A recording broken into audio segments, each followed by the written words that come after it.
Une orpheline innocente a été placée en cellule, mais lorsque le directeur de la prison l'a vue, tout le monde a eu un choc. Salut à tous et bienvenue sur AZ237. Wendy John était extrêmement mal à l'aise lorsqu'elle s'est retrouvée entre les murs du quartier des femmes de la prison du comté de l'État.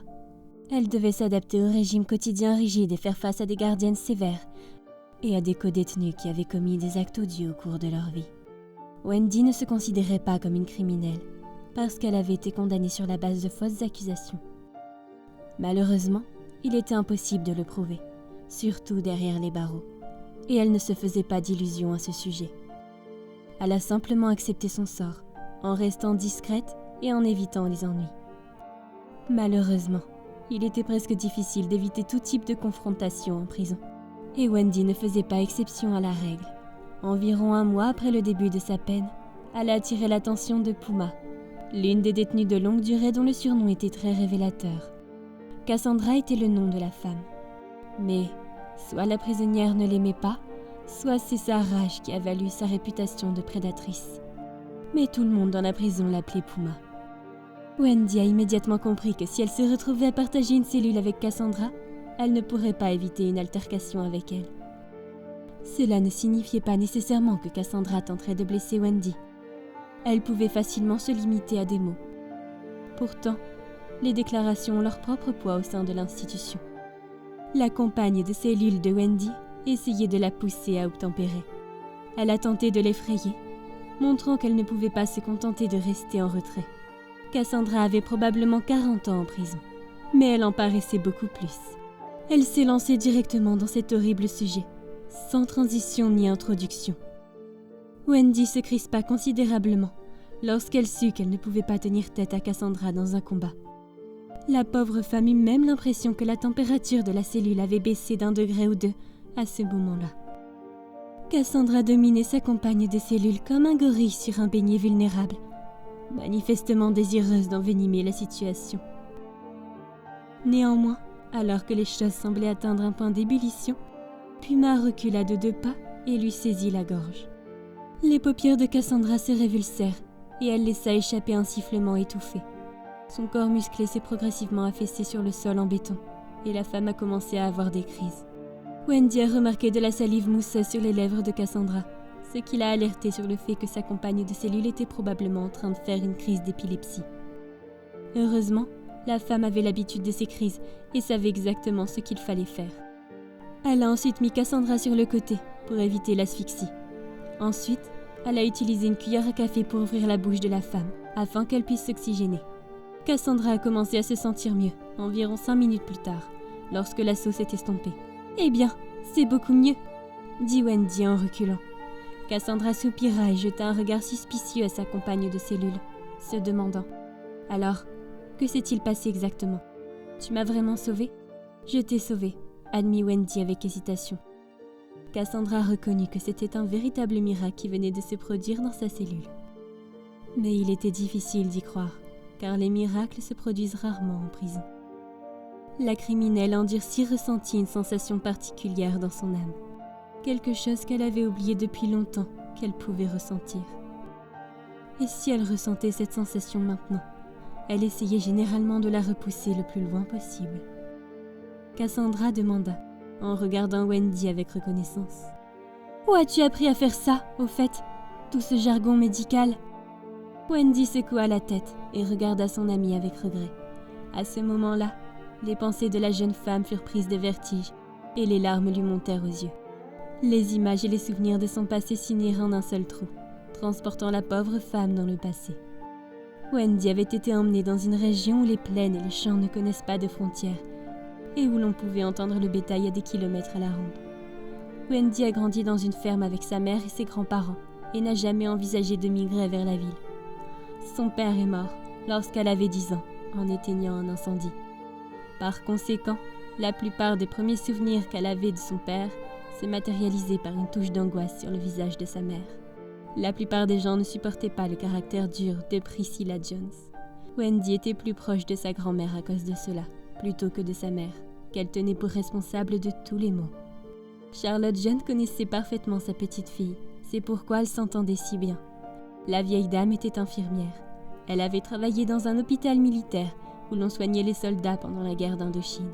Charlotte, devenue veuve trop tôt, a élevé seule sa fille et aidé maintenant Priscilla à élever la sienne. La grand-mère de Wendy était celle qui la faisait se sentir aimée et respectée. Lorsqu'elle était jeune, Priscilla Jones se déplaçait souvent à l'autre bout de l'État pour ses affaires, laissant sa fille aux bons soins de Charlotte. Wendy a grandi en aidant sa grand-mère à faire les récoltes, à nourrir le bétail et à préparer la saison suivante. Par conséquent, la petite Wendy ne voyait rien de mal à traire les vaches, à nettoyer le poulailler et à être récompensée par de délicieux œufs. Le temps est passé. Wendy s'était déjà installée dans la ferme de sa grand-mère et y avait fait des connaissances. Lorsqu'il n'y avait pas de travail à faire dans les champs, les enfants se rendaient à la rivière pour nager, pêcher et jouer sur la rive sablonneuse. Un jour, alors qu'elle nageait dans l'eau glacée, Wendy a une crampe à la jambe droite. C'était très inconfortable.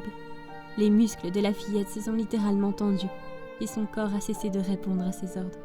« Hé, à l'aide! Quelqu'un, s'il vous plaît! Aidez-moi !» cria Wendy, luttant anxieusement pour garder la tête hors de l'eau. Ses copains sur la plage n'ont pas compris tout de suite ce qui se passait, et seul l'un d'entre eux a réagi pratiquement immédiatement. Connor Wilson, âgé de 13 ans, a plongé dans le lac sans même enlever ses vêtements. L'enfant était un bon nageur, mais il a rejoint Wendy à la dernière seconde, au moment où sa tête disparaissait sous l'eau. Heureusement, il arriva à temps et put extraire la fillette avant que l'eau ne pénètre dans ses poumons. Wendy se racla la gorge et remercia son sauveur alors qu'elle s'approchait du rivage. Connor était de quelques années son aîné, mais il n'en avait pas l'air. Son père et lui vivaient dans une petite maison à 5 km de la propriété de Wendy. Le père de l'adolescent était chauffeur de camion et passait donc la majeure partie de son temps sur la route. Sa mère achetait souvent du lait à Charlotte John et connaissait bien sa grand-mère. Connor et Wendy n'étaient que des connaissances avant l'incendie dans l'eau, mais par la suite, ils sont devenus de vrais amis. Sans s'en rendre compte, 5 années s'étaient écoulées. Charlotte John avait remarqué qu'ils commençaient à se voir pratiquement tous les jours. « Ils feront un beau couple un jour, croyez-moi, » dit Priscilla en les regardant. « Ils s'entendent si bien. » Priscilla John n'a jamais caché son désir de s'installer dans une grande métropole avec sa fille, consciente qu'elle avait peu de chances d'améliorer sa vie personnelle si elle restait à la ferme. Elle a travaillé dur pour atteindre son objectif. Il est difficile de savoir ce qui se serait passé si Charlotte John n'était pas morte si soudainement. La vieille dame s'était déjà plainte de problèmes de poitrine. Mais elle avait toujours refusé de consulter un médecin, prétextant qu'elle n'en avait pas le temps. Elle est décédée 3 jours avant son 80e anniversaire, laissant sa fille et sa petite-fille dévastées. Après les funérailles de sa mère, Priscilla s'est rendue compte que plus rien ne la retenait à la ferme et que la propriété elle-même devenait un fardeau pour elle. Priscilla a commencé à préparer son déménagement à New York, après avoir décidé de vendre la ferme. En revanche, elle a complètement ignoré le fait que sa fille tenait absolument à rester dans la ferme, qui avait été sa maison pendant si longtemps. Wendy était coincée dans l'Iowa pour d'autres raisons. Plus que tout, la jeune femme de 18 ans était terrifiée à l'idée de perdre Connor, qui était devenu pour elle bien plus qu'un simple ami. À cet âge, l'amour est souvent pur et fort, ce qui lui permet de durer des années, voire des décennies. « Je ne veux pas déménager à New York, maman. Je n'ai jamais vécu dans une ville. Qu'est-ce que je suis censée y faire exactement? Je sais juste traire les vaches, m'occuper des poules et des récoltes, » déclara Wendy. « Ce n'est pas grave, ma chérie. Tu peux aller à l'école d'infirmière et travailler ensuite dans un hôpital. Cette ferme est à vendre. La discussion est terminée. Nous utiliserons les bénéfices pour acheter une petite maison dans la banlieue de New York. » répondit Priscilla en se retroussant les lèvres avec dépit. Wendy sortit en claquant la porte derrière elle. La jeune femme ne voulait pas bouger, mais elle ne pouvait pas faire face à sa mère. Bien sûr, la nouvelle de son départ imminent a surpris Connor, qui aurait pu s'attendre à autre chose. « Et moi, alors? Et nous ?» hurla le jeune homme, s'efforçant de maîtriser ses émotions. « Je suis désolée, mais je ne peux rien. Ma mère est le seul membre de ma famille, » a déclaré Wendy en larmes. À l'époque, la jeune femme sans ressources aurait donné n'importe quoi pour rester dans la ferme de sa grand-mère. Malheureusement, Priscilla John avait son propre avis. Elle a brûlé les ponts derrière elle et s'est installée à New York avec sa fille, après avoir vendu la ferme pour presque rien. Wendy et Connor se téléphonaient pratiquement tous les jours, révélant leurs secrets les plus intimes. Mais ils ont tous deux été occupés par leur vie et ont commencé à perdre le contact. C'est alors que Connor a annoncé à Wendy qu'il allait s'engager dans les marines et consacrer sa vie à servir son pays. Wendy a eu l'impression de prendre une douche froide en entendant cette nouvelle. Au fond d'elle-même, elle croyait qu'ils pourraient être réunis un jour. Pourtant, la décision de Connor a tout changé. Wendy a essayé d'accepter le fait que sa première relation ne s'était pas bien terminée. Et elle a consacré toute son énergie à ses études. Après s'être plongée à corps perdu dans ses études, la jeune fille travailleuse est rapidement devenue l'une des meilleures étudiantes de son école, ce qui a fait le bonheur de ses professeurs. Elle a fini par s'habituer à la vie dans l'immense métropole, qui ne lui semblait plus hostile et exotique. Si seulement elle avait su ce que l'avenir lui réservait. Wendy venait de commencer à travailler à l'hôpital lorsque sa mère a été victime d'un tragique accident de voiture. Ce n'était pas à cause de Priscilla. Tout était entièrement de la faute de l'autre automobiliste. Lorsqu'il s'est engagé sur la voie de circulation en sens inverse, il était manifestement en état d'ébriété. La mère de Wendy est décédée presque instantanément à la suite du choc, et les ambulanciers qui se sont rendus sur place n'ont pas pu l'aider. Wendy travaillait à l'hôpital le jour de la tragédie. La mort de sa mère l'a bouleversée. « Comment est-ce possible ?» La jeune infirmière a éclaté en sanglots. Ses collègues regardaient avec bienveillance la jeune femme, devenue orpheline en un instant par la volonté d'un destin maléfique. Wendy a décrit les funérailles et la veillée comme un cauchemar. Elle ne pouvait s'empêcher de pleurer devant la tombe de sa mère. Elle s'excusa mentalement de se disputer si souvent avec elle, surtout pour des questions insignifiantes. Wendy s'est retrouvée dans ce monde toute seule, sans famille, et a donc tenté de se concentrer sur son travail pour se distraire de ses pensées douloureuses. Amanda Gomez, son infirmière en chef, lui faisait faire tout le travail qu'elle jugeait nécessaire. Le caractère coopératif de Wendy a été immédiatement remarqué et exploité par cette femme intelligente. Madame Gomez l'a forcée à travailler de nuit, alors que d'autres infirmières étaient censées le faire. L'infirmière en chef prenait de l'argent aux autres infirmières en échange de leur dispense de travail de nuit et le refilait à Wendy. En outre, Amanda Gomez percevait de l'argent de personnes et ordonnait des interventions chirurgicales dont elle n'avait pas besoin. Wendy, contrairement à l'infirmière en chef, n'acceptait jamais de l'argent des autres et s'acquittait toujours de ses tâches avec dévouement et respect pour ses patients. À un moment donné, elle a cherché à confronter Amanda Gomez, laissant entendre qu'il était tout simplement inacceptable de traiter les gens de cette manière. « Qui pensez-vous être ? Croyez-vous honnêtement que je vais vous demander la permission de faire ce que je veux ?» hurla l'infirmière en chef. Amanda décida de se débarrasser de Wendy, parce qu'elle craignait qu'elle ne devienne la dénonciatrice qui révélerait son comportement cupide. Il ne s'agissait pas de la renvoyer physiquement, mais l'infirmière en chef avait mis au point un plan astucieux pour que Wendy quitte l'hôpital pour de bon. Se faire accuser de vol de médicaments a été une surprise totale pour la malheureuse. Wendy, qui avait toujours été très prudente lorsqu'il s'agissait de médicaments et ne s'était jamais permise d'être négligente lorsqu'elle remplissait des notes sur leur utilisation. Elle ne comprenait pas ce qui se passait pendant qu'elle tentait de défendre son innocence devant le chef. Cette saga incompréhensible s'est terminée par l'inculpation de l'infirmière pour négligence criminelle et son arrestation. Wendy n'a même pas eu le temps de prendre un bon avocat, car l'affaire pénale a été ouverte très rapidement. Cependant, l'avocat commis d'office de Wendy était un nouveau diplômé avec peu d'expérience, et il a semblé nuire à la cause de Wendy, au lieu de l'aider au tribunal.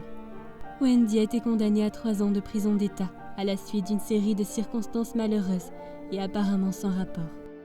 Et maintenant, devant Cassandra, l'ancienne infirmière revit les circonstances qui avaient conduit à son arrestation et à son emprisonnement. « J'étais une bonne infirmière », dit doucement Wendy en s'asseyant sur le bord du lit. La dernière chose que l'infirmière voulait faire était de provoquer une tumulte et d'attirer l'attention des gardes, qui pourraient facilement lui causer des ennuis.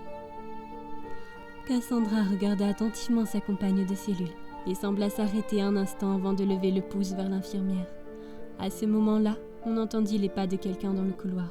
« C'est le directeur qui appelle. Ne dites rien de ce qui s'est passé ici », demanda Cassandra. L'index appuyé sur ses lèvres. Wendy acquiesça. Du coin de l'œil, elle aperçut un grand homme en uniforme, qui marchait avec 2 gardes à ses côtés. Wendy, qui tremblait de peur, fut retournée par la gardienne. Elle ne voulait pas faire l'objet d'une mesure disciplinaire, car cela lui aurait fait rater sa chance de partir plus tôt. Le directeur s'approcha de la cellule et changea immédiatement d'expression. « C'est bien vous, Wendy? Qu'est-ce qui vous amène ici ?» Lorsque l'ex-infirmière leva les yeux, elle aperçut Connor Wilson en face d'elle. Il était devenu un homme imposant pendant leur séparation, rien à voir avec le petit jeune dont Wendy se souvenait. Cassandra fixa le directeur, surprise, et réalisa qu'il connaissait sa compagne de cellule. Connor s'approcha de Wendy et la serra dans ses bras après avoir ouvert la porte de la cellule. Tous deux voulaient discuter de tout ce qui leur était arrivé au fil des ans. Plus tard, il a été révélé que Connor avait servi dans le corps des marines pendant 3 ans avant de mettre fin à son contrat et de décider de poursuivre d'autres intérêts. Après être devenu gardien de prison, l'ancien militaire a rapidement été promu à la direction. Il n'a jamais oublié Wendy et a même essayé de lui écrire des lettres au fil des ans. Cependant, aucune d'entre elles n'a reçu de réponse. Connor ayant fait une faute de frappe en inscrivant l'adresse de Wendy à New York. Wendy sanglota hystériquement en racontant à Connor comment elle avait été accusée à tort et emprisonnée pour quelque chose qu'elle n'avait pas fait. Connor a accepté d'aider son ex-petite amie après avoir pris connaissance de ses problèmes. Il convient de noter que le directeur a tenu sa promesse. Après avoir consulté le meilleur avocat de la ville, elle a pu obtenir la réouverture de son dossier. 2 semaines plus tard, Wendy avait retrouvé sa liberté et plus rien ne s'opposait à sa relation avec Connor. Même si Connor et elle s'étaient brièvement retrouvés dans des camps opposés, la nouvelle de leur mariage n'a pas surpris ceux qui les connaissaient. Après s'être mariés, le jeune couple a prouvé à tous que le véritable amour peut perdurer malgré des années de séparation. Quelle est votre opinion au sujet de cette histoire? Dites-le nous dans les commentaires. Merci d'avoir regardé la vidéo. Surtout, n'oubliez pas de la liker et la partager autour de vous. À très bientôt sur AZ237.